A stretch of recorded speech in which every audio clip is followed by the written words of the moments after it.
kita yang siap diberkati firman Tuhan, Tiberias Gading Nias yang di gereja dan yang di rumah, sama-sama dengan bangga kita katakan amin. Kita berikan kemuliaan, tepuk tangan bagi Tuhan kita. Silakan duduk kembali saudara. Terpujilah nama Tuhan yang telah mengumpulkan saudara dan saya dalam ibadah siang hari ini di minggu terakhir di bulan Oktober. Terimalah salam dari mimbar ini. Shalom Tiberias. Masih belum semuanya, bisa lebih semangat, lebih kompak lagi. Lantai 3, lantai 4. Dan yang di rumah, Shalom Tiberias. Apa kabar semuanya saudara? Tuhan Yesus itu baik, amin. Ada banyak berkat, ada banyak mukjizat, ada banyak uang saudara. Haleluya. Jumpai 2-3 orang di kiri kanan saudara. Kasih senyum yang terbaik. Bilang sama orang tersebut, saya senang duduk di samping kamu. Ayo bilang saudara. Haleluya saudara. Pegang tangannya, tatap matanya saudara. Kalau saudara single, dia single, minta nomor teleponnya saudara. Haleluya. Puji Tuhan. Semua yang jomblo dan berharap dapat pasangan hidup, katakan. Saya beberapa kali tes, makin banyak jumlahnya yang jomblo saudara ya. Memang jodoh di tangan Tuhan, tapi tukang tikung di mana-mana saudara. Keluarkan pulpen dan catatan saudara. Tema khotbah pada hari ini berangkat dari pengalaman saya kemarin melayani KKR di Tiberias Surabaya. Puji Tuhan, bersama dengan Pendeta Dr. Aristo Pariaji Surabaya, tambah 1 cabang lagi saudara. Kasih tepuk tangan dulu bagi Tuhan kita saudara. Tema khotbah pada siang hari ini adalah things to give up, atau hal-hal yang harus kita serahkan, hal-hal yang harus kita berikan kepada Tuhan untuk kita dapat beroleh hidup yang kekal, hidup seturut dengan rencana dan rancangan Tuhan. Kita buka dasar firman Tuhan, Injil Lukas 9 ayatnya yang ke-29. Mohon maaf suara saya rada serak, tapi atas anugerah pertolongan Tuhan tidak akan dapat menghalangi saya dipakai Tuhan untuk jadi berkat. Bilang amin saudara. Lukas 9 ayatnya yang ke-23. Yang sudah di sana sama-sama dengan saya katakan, saya pasti diberkati.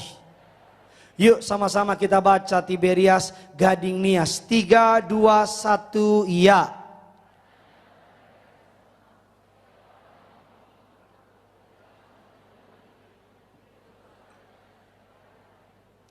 Katanya kepada mereka semua, setiap orang yang mau mengikut aku, ia harus menyangkal dirinya, memikul setiap seminggu sekali, sebulan sekali, setahun sekali, setiap hari, dan mengikut aku. Menjadi orang percaya itu harganya gratis. Mengaku dengan mulutmu, percaya dengan hatimu Yesus Kristus adalah Tuhan dan Juru Selamat, maka detik itu juga saudara diselamatkan. Katakan amin.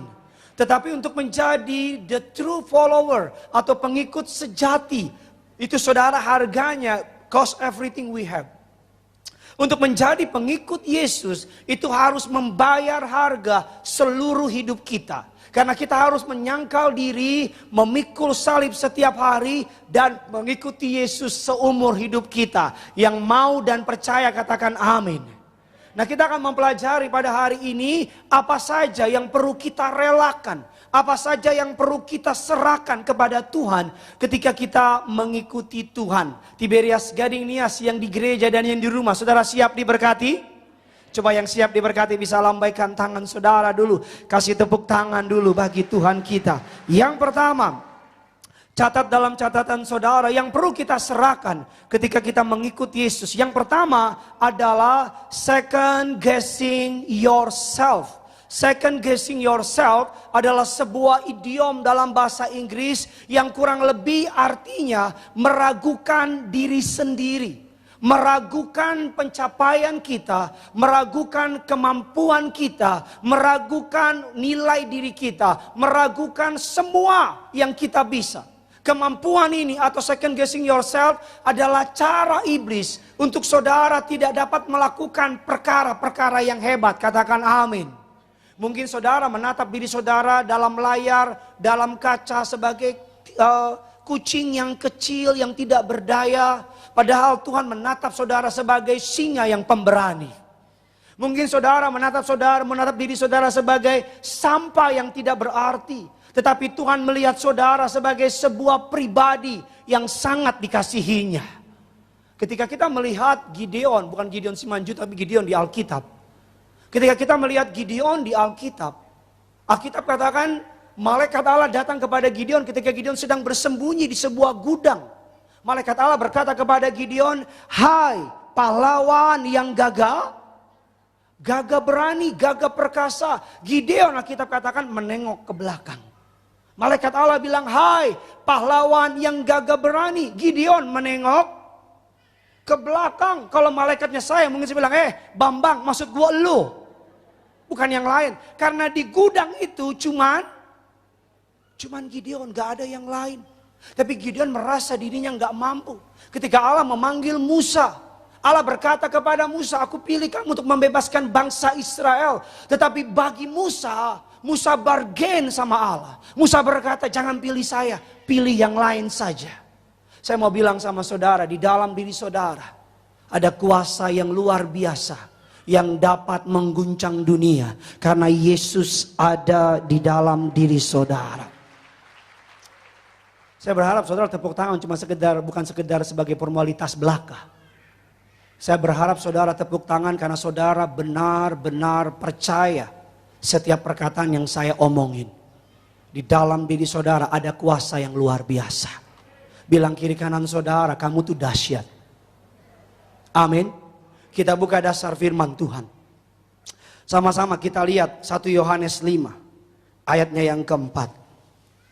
Yuk sama-sama kita baca. 3, 2, 1 ya. Sebab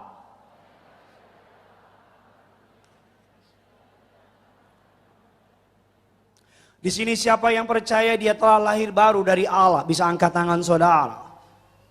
Oke, yang gak angkat tangan itu pintu keluar ya. Ngapain saudara di sini? Di sini siapa yang percaya bahwa iman saudara dapat mengalahkan dunia, bisa angkat tangan saudara. Kasih tepuk tangan dulu bagi Tuhan kita. Kemarin waktu pulang dari Surabaya hari Sabtu, saya pelayanan di sebuah komunitas. Nama komunitasnya Center for Christ. Saudara, Center for Christ adalah sebuah komunitas yang didirikan teman S3 saya. Namanya Bapak Roy.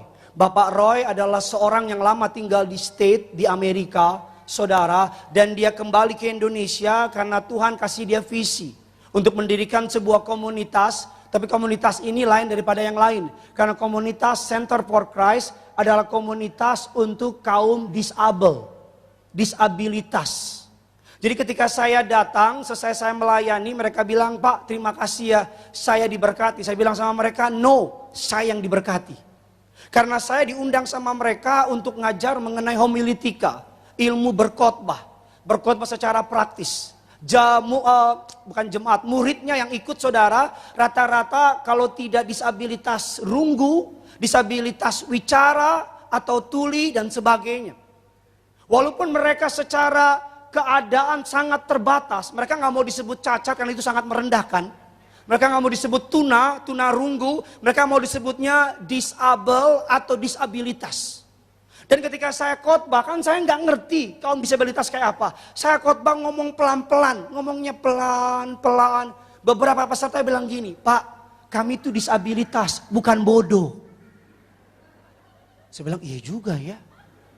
Jadi saya tadinya ngomong pelan-pelan, saya pikir mereka takut gak bisa catch up sama pengajaran yang saya sampaikan. Mereka bilang, "Pak, ajar kami seperti orang normal. Perlakukan kami seperti orang normal, Pak. Ngomong sama kami seperti orang pada umumnya, Pak. Walaupun kami buta, walaupun mungkin kami gak bisa dengar, walaupun mungkin kami secara fisik terbatas, tapi kami seperti manusia pada umumnya." Saya 45 menit ngajar. 30 menit pertanyaan. Dan pertanyaannya mengejutkan saya. Saya kan sekarang dosen saudara. Enggak nanya, saya kasih tahu. Saya tuh sekarang ngajar S1, S2. Di Sekolah Tinggi Tiberias saudara. Beberapa kampus lain minta. Tapi saya mau mengabdikan diri saja di STT Tiberias. Karena waktunya juga gak banyak. Saya ngajar di STT Tiberias. Dan pertanyaan yang ditanya sama orang disabilitas ini. Enggak beda tajamnya sama pertanyaan mahasiswa S1, S2. Mereka nanya sama saya, Pak, sistematika dalam menyiapkan khotbah bagaimana? Pak, bagaimana kalau kita mau mengeksegesi dan sebagainya? Kasih tahu kami, Pak, bagaimana caranya? Karena mereka dipersiapkan untuk menjadi pengkhotbah-pengkhotbah di luar sana. Ajarin kami bagaimana cara kami berkhotbah yang baik dan benar. MC-nya saudara punya keterbatasan ngomong. Saya gak bermaksud ngerendahin ya. Tapi ngomongnya kayak pelok gitu, terus kalau ngomong lama. Jadi kalau dia ngomong, saya harus tanya sama temennya, dia ngomong apa ya? Dan ada satu pertanyaan, ada orang buta ditanya, Pak, saya tuh kalau khotbah, kan saya buta Pak. Saya tuh takut jemaatnya diem-diem aja, jangan-jangan udah pergi apa gimana Pak katanya. Bagaimana supaya saya bisa pede dan sebagainya. Mereka November ini ada lomba khotbah. Dari komunitas itu minta saya jadi jurinya. Saya bilang sama panitianya, nanti saya kasih ke kado yang menang. Saya tanya berapa yang menang? Cuman 3 Pak. Saya bilang nanti 50-50-nya menang. Loh, orang buta, orang gak bisa denger, orang punya keterbatasan badan, mau-maunya belajar Alkitab, mau-maunya mengeksegesi Alkitab, itu gak mudah loh. Ada satu yang ngambil S1 teologi, dia cerita sama saya lagi nyusun skripsi. Dia bilang, Pak, untuk ngajarin ini yang buta ini, untuk bisa buka Google aja, butuh setengah jam sampai 1 jam. Untuk buka. Belum lagi buku-buku yang belum ada huruf braille-nya itu. Jadi saya bilang sama panitia, nanti yang daftar semuanya saya kasih hadiah.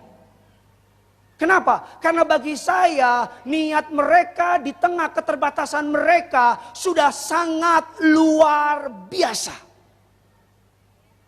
Di antara kita nggak buta. Kita sehat. Kita kuat. Tapi kita hidup kita kayak nggak punya pengharapan. Kita meragukan kemampuan kita. Kita meragukan kita bisa apa enggak. Mereka ada MC-nya buta. Nyanyi, main keyboard. Kayak Stevie Wonder. Tahu kan Stevie Wonder? Nggak tahu, Benjamin Sueb. Stevie Wonder tuh yang I just call to say. Tolonglah kasihani suara saya lah, tolonglah. Selesai, ada juga yang nyanyi dia sambil buta, MC-nya nyanyi lagu gini. Walau ku tak dapat melihat. Itu benar-benar kontekstual kan perkataannya. Dia gak bisa melihat. Saya mau bilang sama saudara. Harusnya kita yang sehat, kita yang kuat, kita yang kurang, kita punya banyak kelebihan dibanding mereka. Harusnya kita lebih percaya diri jalanin hidup. Karena di dalam diri saudara ada kuasa namanya Yesus yang luar biasa dalam hidup saudara. Kasih tepuk tangan di atas kepala saudara. Sama-sama bilang kiri kanan saudara, Tuhan bersama orang pemberani. Bilang sama yang baru ngomong, pengecut Tuhan gak pakai. Amin. Tuhan gak pernah pakai yang pengecut. Tuhan pakai yang pemberani.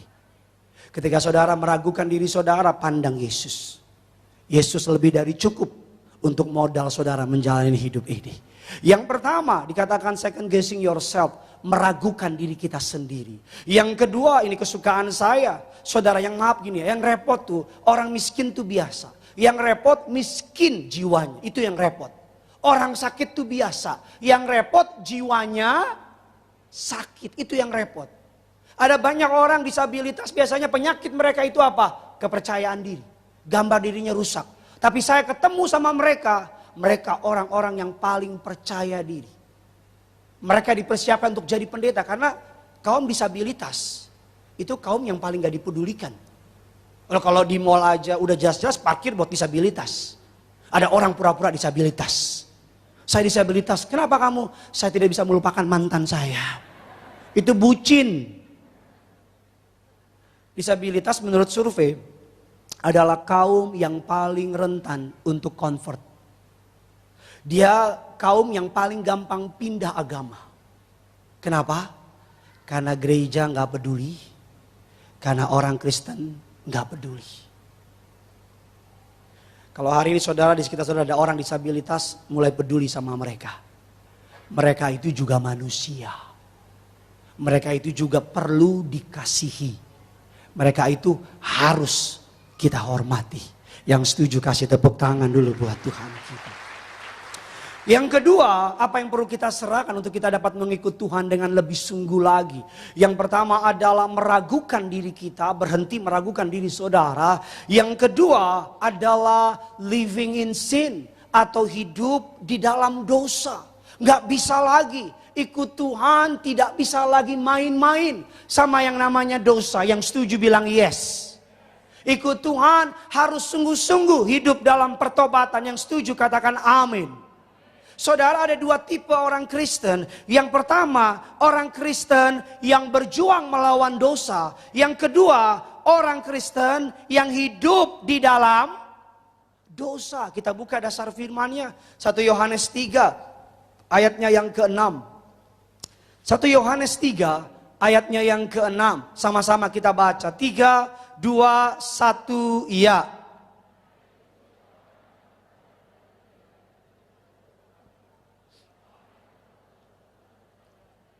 Dan tidak mengenal dia. Kalau saudara mengaku udah mengikuti Yesus tapi tetap jatuh bangun. Kayak lagu dangdut itu loh. Jatuh bangun aku mengejarmu. Tereret tereret deng. Nggak lucu, nggak apa-apa. Namanya usaha. Bagaimana saya tahu saya berjuang melawan dosa atau saya hidup dalam dosa? Ada beberapa indikator yang mau saya bagikan sama saudara. Indikator yang pertama, dari mana saya tahu saya berjuang melawan dosa atau saya hidup dalam dosa? Indikator yang pertama, saudara ketika saudara jatuh dalam dosa, apakah saudara mengalami rasa penyesalan, rasa bersalah? Kalau saudara jatuh dalam dosa dan saudara mengalami yang namanya duka cita rohani, saudara mengalami menyesal, saudara nangis, saudara ngerasa nggak enak, saudara ngerasa nggak nyaman, maka saudara berada dalam fase berjuang melawan dosa. Tapi kalau saudara habis buat dosa, saudara feel nothing. Gak ngerasa apa-apa, gak merasa menyesal, gak merasa berduka, gak merasa sedih. Bahkan saudara merasa baik-baik saja. Berarti bisa jadi saudara bukan di level melawan dosa, tapi saudara sedang bermigrasi hidup dalam dosa.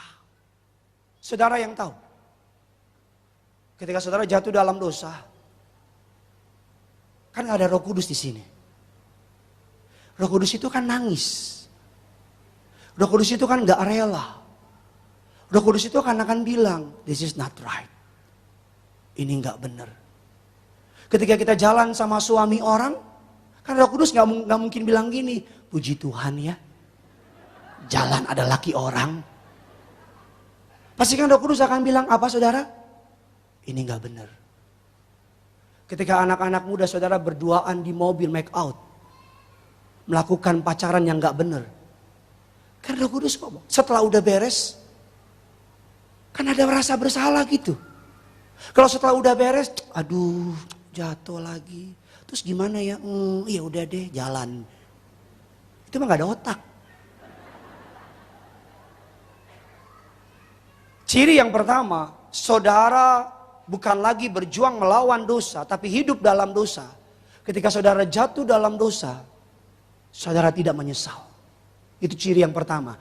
Ciri yang kedua, apa dari mana saya tahu saya hidup dalam dosa, tidak berjuang lagi melawan dosa? Ciri yang kedua adalah saudara menjustifying your sin.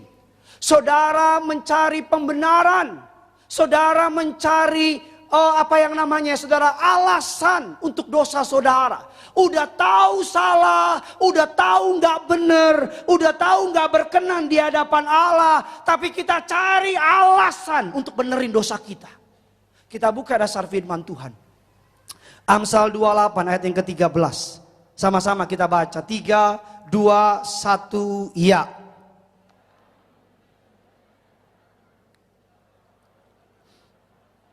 Akan dikasihi Dikasihani Tuhan kata Alkitab. Kalau saudara habis jatuh dalam dosa gak merasa bersalah. Dan kalau saudara udah ketahuan buat dosa dan ditegur, diingetin. Tapi saudara merasa malah cari pembenaran. Berarti saudara sudah bermigrasi dari hidup berjuang melawan dosa.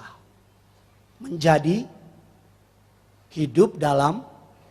Saya punya kenalan teman saya seorang homoseksual. Ini no hate, love only. Saya ketemu ngobrol, saya kan hamba Tuhan, saya pendeta. Saya bilang sama dia, hey, I hear from someone, kamu lagi jalan sama cowok dan sebagainya. Dia bilang, iya, ya itu betul katanya. Saya bilang sama dia, sorry jangan marah sama saya. I do karena saya mengasihi kamu. Dia bilang kenapa? Saya bilang maaf ya, saya kasih dasar firman homoseksual dan sebagainya itu gak benar. Saudara mau tahu apa jawab dia? Dia bilang gini sama saya, hey you know what? At the end nanti saya kok yang kebakar di neraka bukan kamu. And by the way, it's my life. Ya udah, dia udah nyebut Bon Jovi. It's my life, it's now or never.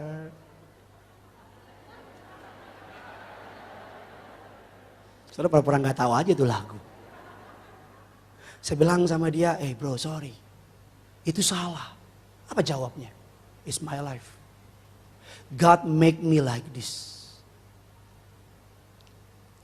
Kalau saudara udah salah, salah ya salah. Gak usah cari pembenaran. Ya bisa gimana sih dia begini? No. Kita gak pernah dituntut oleh Allah bertanggung jawab sama perbuatan orang lain. Kita dituntut oleh Allah bertanggung jawab sama our own action. Perbuatan orang bukan urusan kita. Orang mau buat apa sama kita, respon kita yang menentukan. Jadi kalau memang salah, salah is salah. Bilang kiri kanan saudara, kalau udah salah, salah. Amin. Jangan cari alasan, jangan cari pembenaran, jangan justifying your sin. Ciri yang ketiga, apakah saudara sudah pindah dari hidup berjuang melawan dosa kepada hidup dalam dosa? Yang ketiga adalah making plan to sin. Saudara membuat rencana untuk berbuat dosa. Saudara bilang sama pacar saudara, papaku pergi, rumah sepi.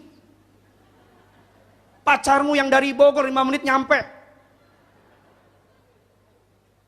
Saudara buat plan, buat rencana untuk buat dosa. Saudara tahu kalau saudara sendiri pasti jatuh, saudara tetap sendiri belaga pilon.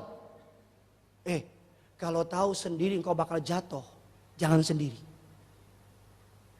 Kalau memang saudara tahu di rumah sendirian, internet kenceng, HP-mu canggih. Kalau sendirian kau akan buka www, kan nggak mungkin tiberias.or.id. Kalau nggak bisa sendiri, jangan sendiri. Kalau saudara tahu berduaan sama pacar saudara pasti jatuh, jangan berduaan. Ajak siapa? Pendetamu. Yusuf digoda sama istrinya Potifar. Alkitab bilang Yusuf lari. Saya tanya saudara ya, Potifar itu bangsawan, pejabat. Dia orang Mesir. Saya mau tanya, istrinya cantik apa jelek? Pasti cantik, pasti seksi kan? Nggak mungkin istrinya Potifar bengek. Daud, sini Jo sama tante ya, sini lihat. Nggak mungkin. Pasti cantik, pasti seksi. Tapi ketika Yusuf digoda, kok jadi Daud tadi saya? Kata Daud, kamu sama istri Potifar, salah cerita Jo ngana. Mundur seberapa lagi Jo. Yusuf lari. Kalau saudara nggak kuat minuman keras, jangan ke klub. Di klub darah Yesus aku kuat. Aku bisa. Lihat minuman darah Yesus. Darah Yesus. Yesus. Yesus tolong aku. Betul apa tidak? Kalau saudara tahu cowokmu kalau ketemu berdua akan minta yang aneh-aneh, ajak ketemu Gading Nias. Kau masih kurang, cari foto Tuhan Yesus. Mau ngomong apa sayang? Masih kurang, cari foto neraka. Saya ngajar saudara, betul apa betul? Betul ya. Kalau saudara tahu nggak kuat, jangan cobain. Kalau saudara tahu ketemu sama temanmu akan diajak yang aneh-aneh, jangan ketemu. Jangan bilang, aduh gimana ya aku jatuh terus. Kata Tuhan bilang gini, pakai otak. Betul apa tidak? Itu bukan jatuh namanya. Namanya menjatuhkan diri. Aku jatuh. Itu bilang, aku dicobai kata iblis. Nyanda, kita nggak nyobain ngana. Ngana aja mau coba diri ngana sendiri kata iblis. Bawa-bawa kita kata iblis. Betul apa tidak? Ini saya udah kayak Tuhan Yesus ada matahari ini. Saya kayak udah kayak Tuhan Yesus saya ini. Ya, udah kayak orang kudusnya ini saudara. Akulah Tuhan Allahmu gitu kata Tuhan Yesus. Kata Tuhan Yesus bukan kata saya. Kalau saya mau kurang ajar namanya. Ini ciri-ciri orang kudus begini saudara. Nanti saudara lihat sesi Alek nggak akan ada ini saudara. Nggak ada. Karena udah malam. Kalau masih ada matahari kurang ajar itu saudara. Ini kalau ciri-ciri pendeta kudus ada matahari di sini saudara. Silau lah. Kayak masa depan saya. Ciri yang keempat. Ternyata ada orang kasih lampu di situ saudara. Ciri yang keempat. Apakah saya masih hidup di dalam berjuang melawan dosa. Atau hidup di dalam dosa. Ciri yang keempat ini kesukaan saya. Apakah Anda menganggap atau mengandalkan anugerah Tuhan. Ketika Anda sengaja dengan sadar berbuat dosa. Ini banyak nih orang pakai ayat-ayat kasih karunia nih. Banyak nih. Ya kan ada kasih karunia Allah. Ya kan roh memang kuat tapi daging penurut. Ya kan darah Yesus basuh kita. Oh come on, oh come on. Tuhan gak semurahan itu gitu loh. Rasul Paulus bilang dalam Roma 5 bicara mengenai kasih karunia. Tapi kita lihat konklusi dari Roma 6, 1 dan 2. Roma 6, 1 dan 2 sama-sama kita baca. 3, 2, 1, ya.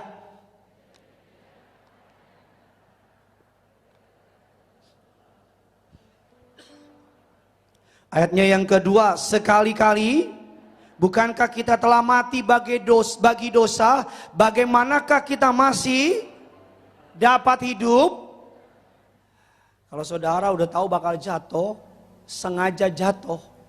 Dan ketika jatuh saudara ngutip firman, kasih karunia Allah. Saudara sedang mempermainkan kasih karunia Allah. Kasih karunia Allah itu diberi cuma-cuma.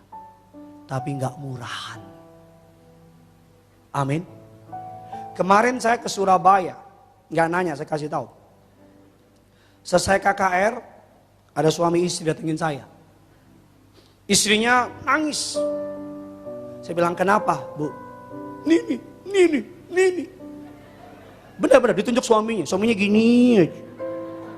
Ini nih pak. Saya udah gak tahan. Ini nih. Suaminya gini aja. Dia ini apa-apa gak pernah berubah. Pak ini nih. Suaminya benar-benar kayak ayam pelung gitu. Benar-benar gini gitu. Tahu kan saudara? Kayak tersangka yang dipamerkan di Mabes Polri itu. Yang pakai baju orange. Yang begini. Yang wartawan usil kan wartawan. Ayo dong buka masker dong. Angkat kepala dong. Ayo dong. Sambo. Maaf.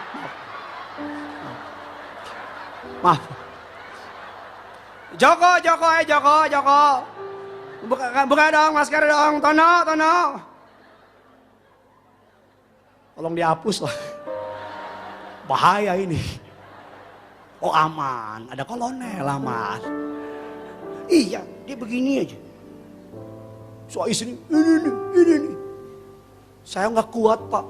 Saya mau cerai. Saya tanya, karena udah usia tua. Saudara kalau nggak percaya tanya orang Surabaya. Udah berapa lama nikah? Saya bilang 30 tahun.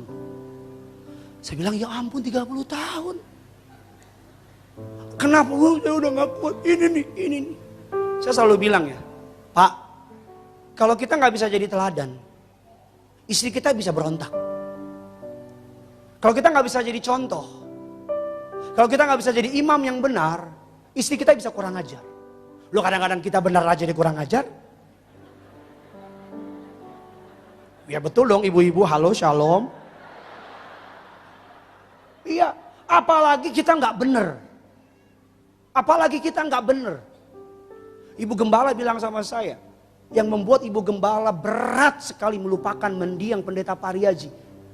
Karena Pak Pariaji mencintai, mengasihi ibu gembala dengan segenap hidupnya. Bahkan ketika ibu gembala, Bapak Pariaji dipanggil Tuhan, ibu gembala bilang sama Bapak gembala bilang sama ibu gembala bahwa Bapak gembala ketika nikah bilang sama ibu, saya janji sama you, saya akan setia sampai mati.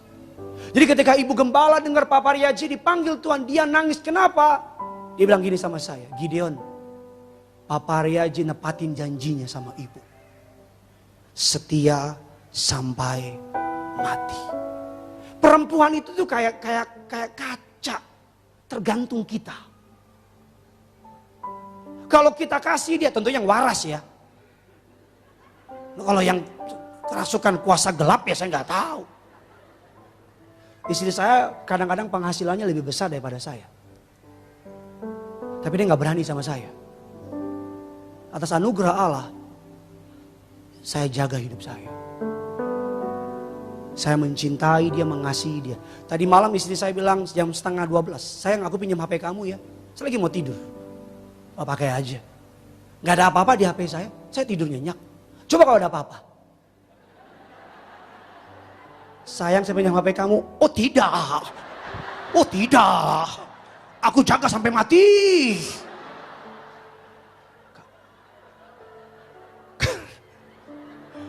Karena tidak ada apa-apa. Dia mau buka Instagram saya, go ahead, silakan. Silakan. Kadang-kadang Instagram saya nggak pernah baca, tiba-tiba udah dibales. Saya bilang ini siapa yang bales ya? Tiba-tiba jawabannya, oh makasih Pak Pendeta untuk doanya. Terus selalu spesifik perempuan dan yang cantik-cantik. Ini siapa yang bales saya bilang ya? Serat istri saya bilang Roh Kudus. Ya Roh Kudus ya. Roh Kudus ya, bagus ya Roh Kudus ya. Kalau saudara di HP saudara macam-macam, pulang rumah minimal setengah jam, 1 jam kan di depan. Sepandai-pandainya, bukan tupai, denger dulu dong. Udah apa-apa tupai-tupai aja. Sabar. Biarkan saya menyelesaikan dulu perkataan saya. Sepandai-pandainya tupai melompat. Gaya lo itu loh. Sepandai-pandainya saudara ngapus, atas penetapan Tuhan, suatu hari pasti ada yang gak kehapus. Pasti. Dan celakanya yang gak dihapus itu cukup menjadi barang bukti untuk memasukkan saudara menjadi tersangka. Hidup tuh yang paling gak enak ngapus.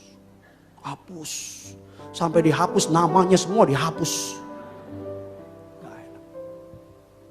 Makanya kalau suami punya sikap, suami imam yang kudus, suami bekerja keras bagi rumah tangga, bagi keluarga, lihat deh, istri itu tunduk. Karena istrinya tahu, laki gue bener. Laki gue gak macem-macem. Ibu gembala secara materi diberkati dalam usaha properti. Tapi bapak gembala mendiang ngomong ibu denger. Gak ngelawan. Karena kenapa? Suaminya dapat dipercaya. Amin bapak-bapak. Kok ibu-ibu yang amin? Ada ibu-ibu dalam, ini pendeta favorit gue nih kata ibu-ibu. Tenang, bapak-bapak duduk manis. Sekarang giliran ibu-ibu. Bu, bu, bu. Ini kesaksian ya bu. Ada suami istri bu. Suami istri. Ini ada pelakor bu. Atau kita sebut saja dengan yang sering dikenal kuntilanak. Maaf ya bu. Kadang-kadang kuntilanak bu. Lebih manis bu. Dari ibu. Kadang-kadang kuntilanak bu. Kalau ngomong sama suami ibu. Waduh ada gula bu. Kalau ngomong nih. Mas udah makan belum? Mas kerja mulu. Aku takut nanti mas sakit. Mas aku doain mas ya. Kuntilanak juga doa bu. Ya, juga doa deh kuntilanak juga doa deh. Aku takut nanti mas sakit. Mas semangat ya. Terus lakinya bilang ini, maaf aku gak bisa bales. It's okay mas. Bales kalau bisa aja. Coba bininya. Baru sekali miss call, gak diangkat. Lagi ngapain lo? Lo kurang ngajar lo ya. Bayangin, suaminya ditreat dengan bagus banget sama kuntilanak. Suaminya pulang dari kantor. Ketemu sama istrinya. Karena macet telat, istrinya udah kayak Doberman.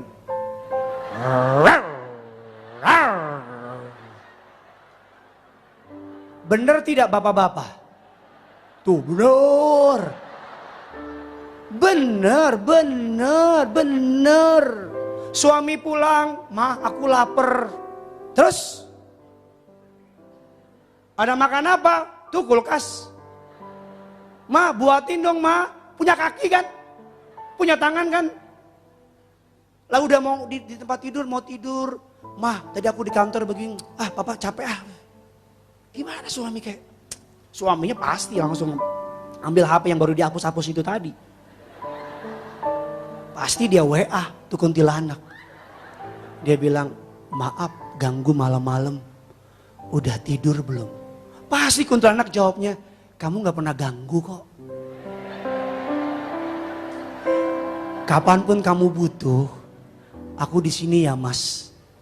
Bagi aku tidur gak penting. Yang penting kamu. Lo jangan ketawa bu, mikir bu. Ibu-ibu